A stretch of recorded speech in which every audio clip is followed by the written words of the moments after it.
ever imagined, like, what if you were blind your whole life and then, bam, you could suddenly see? Yeah. That's kind of the story we're going to dive into today, but it's about way more than just, physical sight. Right. It's about seeing, like really seeing in our lives, in our faith. Absolutely. We're looking at this devotional that's all about this story. And John 9.3738, where Jesus heals this guy, born blind. Yeah. Powerful story. Super powerful. And what's cool is it's not just like a, here's what happened kind of thing. It really gets into like, how do we see the world? That's right. How does that affect how we see God? Yeah, exactly. So are you ready to kind of like jump into this deep dive? I'm ready. Let's do it. Okay, cool. So one of the things that really jumped out at me from this devotional was, Jesus doesn't just like immediately tell the blind guy who he is. Right. It's like there's this whole process of revealing. It's so interesting, right? Because I think sometimes we have this expectation that, spiritual growth or understanding should be this like instant flash of lightning, boom, we get it. Yeah, like a big neon sign. Yeah, exactly. But this story really emphasizes that it can be much more gradual, more like a journey of discovery. Right. And like, I love that because, I don't know about you, but I feel like sometimes I'm like, okay, God, give me the neon sign. What am I supposed to do here? Yeah. So how do you see, like, how does that gradual revelation kind of play out in the story? Well, the man first experiences the physical healing. Right. He can see, but then he's questioned by all these people, the Pharisees, his neighbors, everyone's trying to figure out what happened. Oh, yeah, they're like grilling him, right. Exactly, yeah.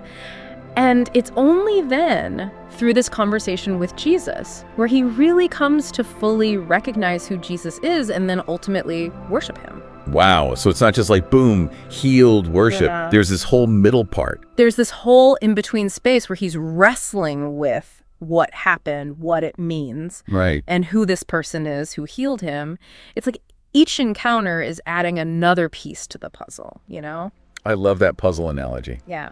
Because it is. It's like, sometimes you get that corner piece, sometimes you get that middle piece, and they all kind of fit together.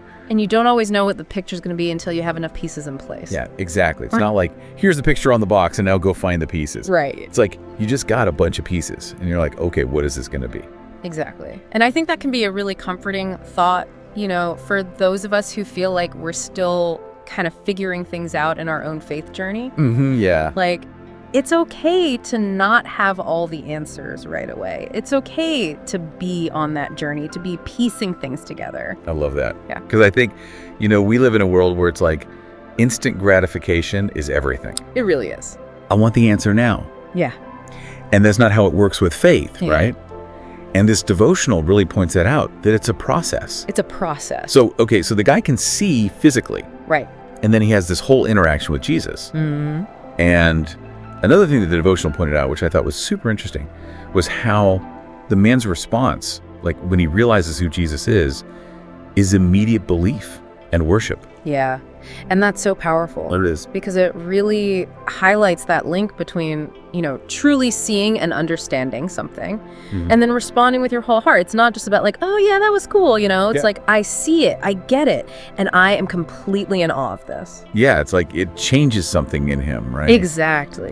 Yeah. And it makes me think about like, okay, what in our lives evokes that kind of response in us? Well, that's a good question. What truly makes us feel that sense of awe and gratitude that compels us to act, to serve, to connect with something bigger than ourselves? Wow.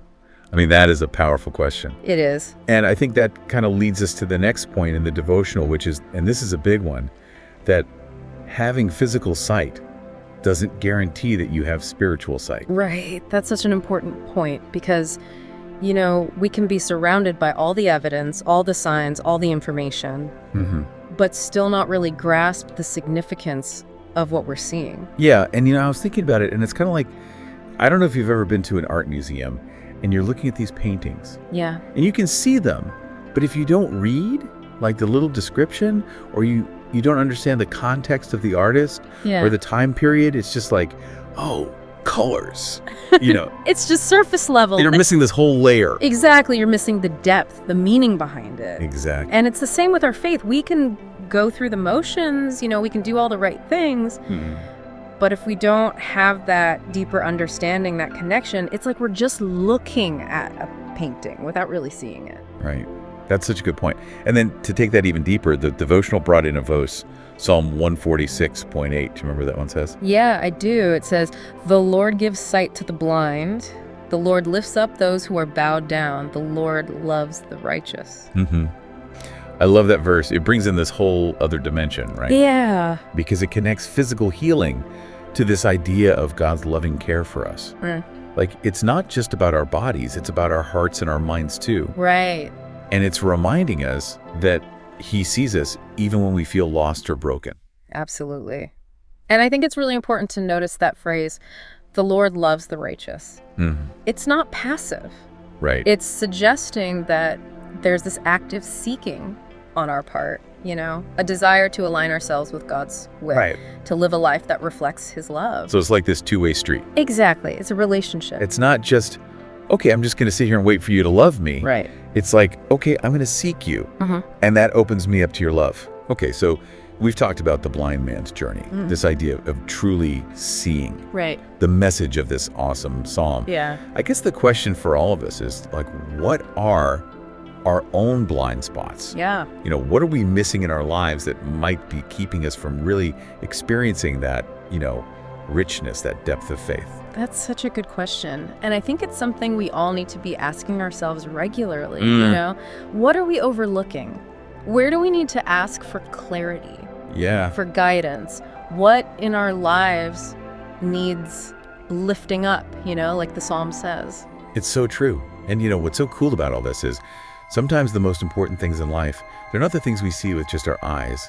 It's about opening our hearts and our minds to a different way of seeing. Absolutely. So keep seeking, keep exploring. Yeah. You might be surprised by what you discover. I think you will. Thanks for joining us for this deep dive. It was great to be here. Until next time. Bye. See ya.